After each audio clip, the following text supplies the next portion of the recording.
barbaadedha. Dhugaa dubbannoo ta'e ammatti garuu fedhii jaalalaa innis fedhii jaalalaa keessa hin jiru anis fedhii jaalalaa keessa hin jiru. Garuu fuulduratti maaltu taatanii ona gaafattamu wanta hin beekne garuu amma isaa kana keessatti nu lamaanuu kaayyoo jaalalaatirraa miti kan jiru kaayyoo hojii kaayyoo jijjiiramuu kaayyoo fuuldura keenyatti gufuu jiru hundumaa injifannee bira dabarree galma keenya arguudha. Innis dhugaa dubbannoo ta'e biyya kana erga dhufee naannoo waggaa 10 miraamina ji'a 10 miraamina so nama baay'ee biyya kana keessa ture haala biyya kanaa limitii biyya kanaa baratee miti. Anis immoo akkuma sana gini amma isaa kana keessa nu wal jajjabeessinee waliif gaachana taanee wal hojjechiisuu malee walitti gufuu taanee karaa keenya jaalala walitti cufuu miti. Maayidha kun natti argatamde. So kasi karaa keenya anis karaa isaa ittiin cufu innis karaa koo ittiin cufu. Galatoo biiftuu yaada keetiif teeyyuu siin jechuun barbaada. Maanni deemi Oromoo koo uummata bal'aa uummata jaalatamtootaaf kabajamtoota warroonni faamilii ishee jala jirtan illee ana jala jirtan illee nu jala teessanii akkaataa kanatti nu dhaggeeffachaa jirtan carraa kanatti fayyadamee ani waan hin jedhu kanarratti jecha biiftuu irratti wanna sinii dabalu tokko jechuudha. Waan tokko sinii jedha. Innis maalla faamilii wanni nani sinii jedhu dhugaa dubbachuuf taanaan biiftuu faana wal barteetta akkaataa kamitti wal barte kan jedhan jalqabarraa kaasee isinitti himuu barbaada. Biiftuu faana ani sooshaal miidiyaa irratti hin beekan. Achii booda biyya kana keessa dhufte jechuudha. Erga ishiin biyya kana keessa dhufte simannaa ijoollee ishii jaalatan namoota hiriyoota keenya faamilii ishii namoota gurguddoo namoota kabajamtoota ishiin bira jirtu kana fuulduratti simannaa goonee fi arginee akkasuma nagaadha wal biraa deemnee gaggeessine. Maroo lammaffaa deebinee wal argine jechuudha. Eenyu faana ijoollee hiriyoota ishii warroota akka TikTokii kanarratti wajjin taphan qaamaan illee kan wal agarre hiriyoota ishii faana wal agarre sima guyyaa lammaffaa viidiyoo wajjin hojjenne jechuudha. Ishee faana osoo hin taane gammeen jirti sinii gadi hayyoon jirti. So namoota akkasii kana faana wajjin hojjenneerra.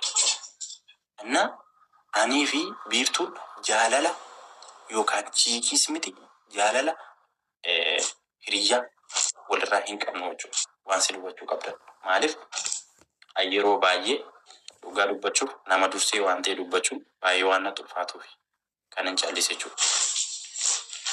Inni gadi osoo dubbachuu barbaadu. Kanaafuu nuti anii fi biiftuun homaa walirraa hin qabnu obbolummaa oromummaa qofaa walitti qabna jechuudha. Inna obboleettii keetii yoo ta'an obboleettii kooti har'allee borullee rakkina ishiirra gahu yookaan wanna ishiirra gahuuf hin jaalladhu dhugaa. Sinii galee inna kanaaf ammatti namoonni baasoo shamarran baay'een keessaan naa dubbistanii keessaan naa bilbiltanii na dubbistanii waan meeqa maraachaa turtan. Sinii galee waadaa akkamitti nu dhiistee biiftuu jaalatta akkamittiin duuna jenna maal taana warri jettan sinii galee eeguno. Kanaaf ani ishiirra homaan qabu kanuu bicha sagalee koo kana qofa akkasiin dhaggeeffattan nama baay'ee waraabachuu danda'a. Borullee qoosaarraa waan bilisa ta'edha kun sinii galee ani biiftuurraa homaa hin qabu. Dhugaa dubbachuuf dhugaa isaati kun. Okay? Kanaaf gammadaa warri gammadanis warri gadditanis gaddaa. Sinii galee jaalalli immoo hiree qooda rabbiiti. Jaalalli jechuudha. Sinii galee hin jaalattaa obbolummaa nan jaaladha.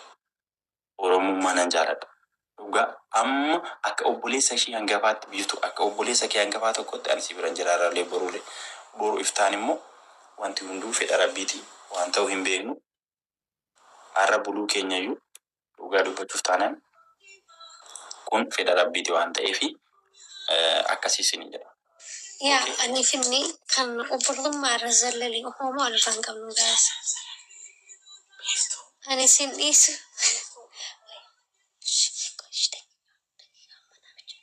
Kanuma faamilii. Okay.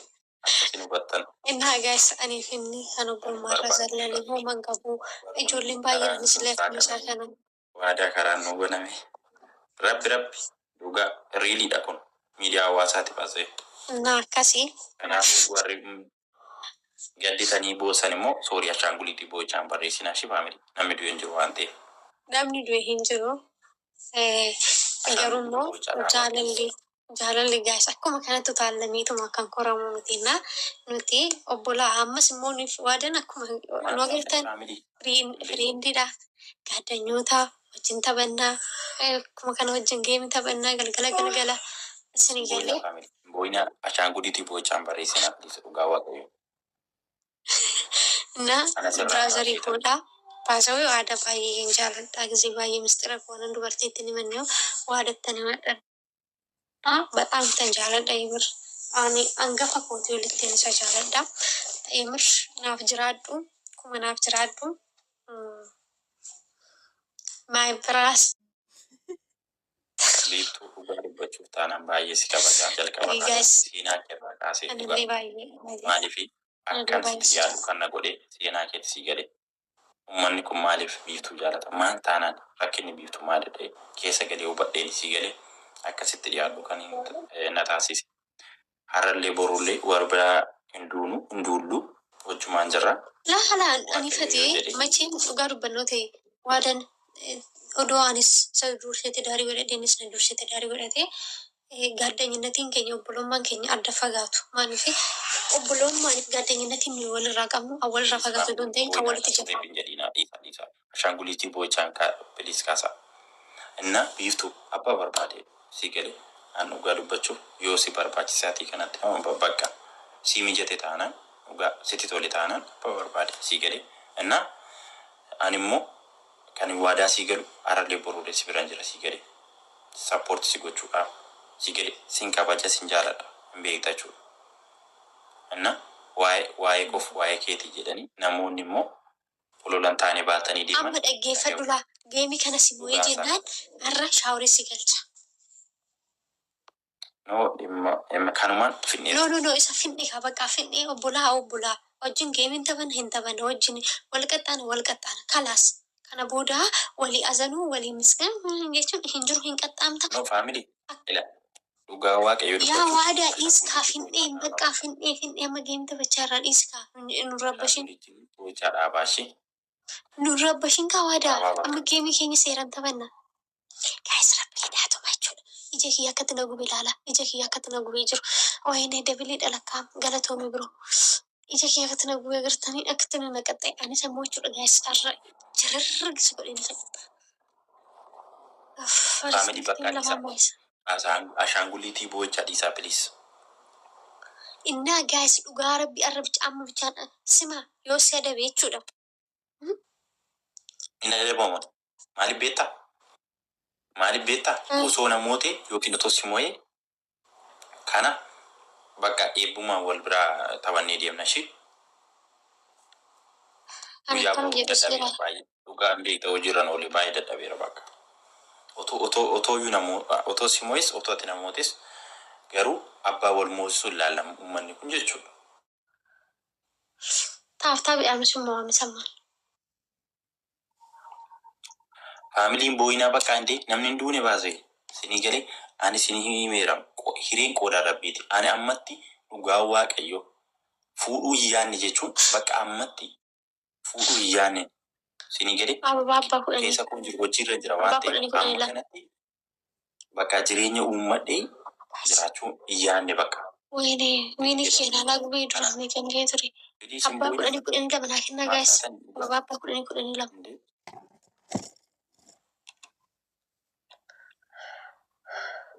Abbaa 10 lama naa kenna. Namni biraa namni tokko hiree malee. Thank you bro. Geetan galatoo. Dabiliidha. Dabil. Faamilii bilis dhaabaa ka dhugaa. Karaa deemaa maqaa kee kana hireetti eenyu si hiree isa. Dhugaa dubbachuuf taanaani jedha riilii isaa. Uummanni kun nu jaalataa? Anaaf biiftuu nu jaalattu. Nu jaalata uummanni kun. Bakka guddaa nu qaba. Nu qabachuu nu jaalattu nan beeka. Akkasii waliif nu hawwitan hin beekne. Sinii galee. Unu caala sintuu waliif nu hawwa. Dhugaa dubbachuuf akka nuti wajjiniin maatii horannee wal jaalannee wal fuunee wajjin jiraannu nu hawwitu nan beeka. Garuu wanni kamiyyuu immoo yeroo barbaada. Dhugaa dubbachuuf taana. Yeroo barbaada. Sinii gadi. Lamaanuu gaasa Namni akkam ta'e girri beektu kaaseef yookaan aadaanis waan kaayyoo barbaadu mataa isaa koomentii qaba. barreessee miti. Anis kaayyoo mataa kiyyaan qaba. Sinii galee kaayyoo kiyya sana immoo waadan na asanaakkaluun hin barbaadus. Namni tokko kaayyoo kiyya irra nan deebisu. Ani dhugaa dubbannoo ta'e innis taanaan ganaa kaayyoo qaba. Anis kaayyoon qaba. Innis kaayyoo isaatiin deema. Anis kaayyoo kootiin garuu asirratti wajjin taphanna wajjin kofalla. Gisee walii kennina wajjin qal'annaa jechuudha. Kan sanarraan hafe gaa'is kan kanarraan hafe waan biraa waan jaalalaa hin jiru lamaan keenya hedduu takka gaafuma duraati irraa qabnee nuyi yaadni jaalala. Innis yaada hin qabaannee miti baasee jira jechuun rakkoo biraa yookaan immoo ajandaa miidiyaa kanaaf ta'uu barbaannee miti. Wanni isinii galuu qabu. Bakka saatuma kanatti bakka wanna akkasii yeroo kanaaf hin barbaanneef isinii galee malee wanna biraa miti. Biiftuun na jibbitee yookaan ishii jibbee miti isinii galee. Duruma waliin jaalanne musu jaalladha. Duruma waliin jaalannee jaalala obbolummaadhaan. Waliin jaalanne isinii galee hiriyyummaa walitti hin qabu. Obbolummaa qofa durayyuu isinii galee. Sababa viidiyoo sana wajjin hojjenneef wal jaalannee jechuudha. Fudhatanii akkasitti nu fudhannaan isuma nu dabbarre nuyi. Maaliif dasennee akkuma uummanni ta'e wajjin taane. Isinii galee sanarraan hafe gaa'is. Please hin boo'inaa faamilii. Biroo baay'ee si jaaladha.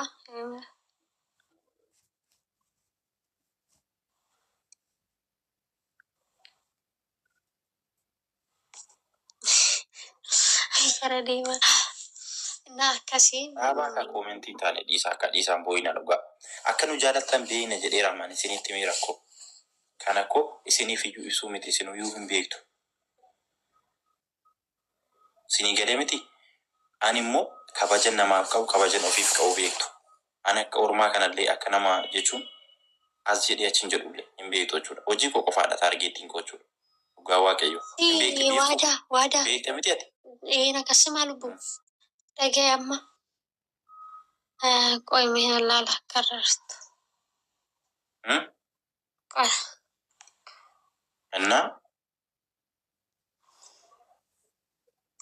Innaa akkasii waadaa bakka cufiirraa baay'isee gaa baay'ee irra teenye anis nan cufaa kana. Nagaan bulii. Haalli halkan gaarii. Galatoomaa. Ani namni kamiyyuu akkana bakka miidhamu yookaan namni kamiyyuu dhugaa dubbachuuf taanaan akkanatti qabamu. Namni kamiyyuu akka jireenya dhuunfaasaa jiraatu gammadee isinii galee akkasiin barbaadan.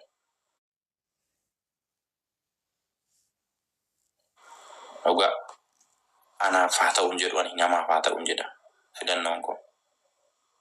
Isinii galee garaamii koo galatoon fayyoo koo annaa.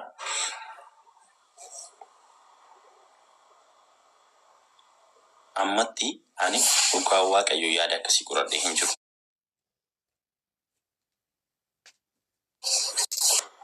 Annaa akkasiin irratti hin waliin haa Please family.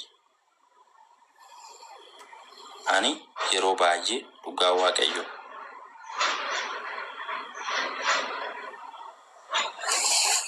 namni tokko bakka akkanatti muufatu hin barbaanne jireenya koo keessatti. Maaliifi abaluu maal ta'e abaluu maal jechuun namni immoo ejjennoo godhachuu qaba. Dhiirri tokko deemsa deemu kaayyoo qabaachuu qaba. Galma qabaata ta'a. Kaayyoo hin qaba namni galma hin qaba waan ta'eef namni kaayyoo hin qabne yookaan namni ejjennoo hin qabne bishaan gabateedhaatti gara argeetti jallata jechuudha. So ani isinitti meera duradha. Wanni tokko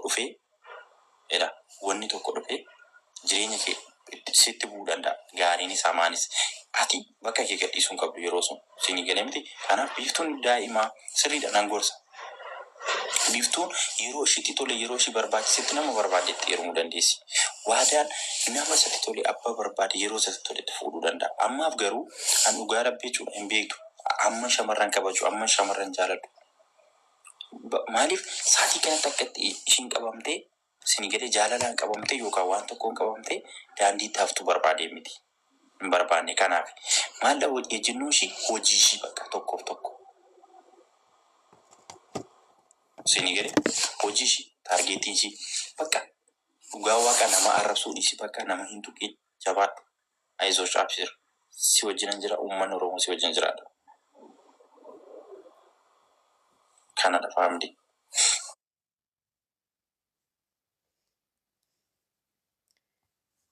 Ana barbaada baay'een sin jaaladha.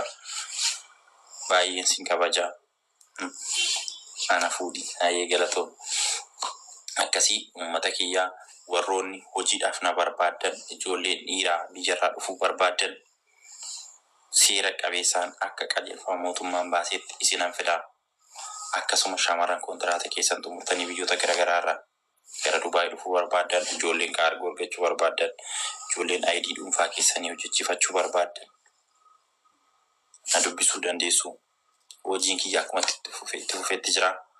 Galatooma waliin jirra hararee boruree nama rakkateef sagalee nan ta'a. Nama dhibamee jiruuf sagalee nan ta'a. Anatu si wajjin jiraachuu qaba. Bakka namoonni barbaadan waan barbaadan natti himadhaa waliin jirra.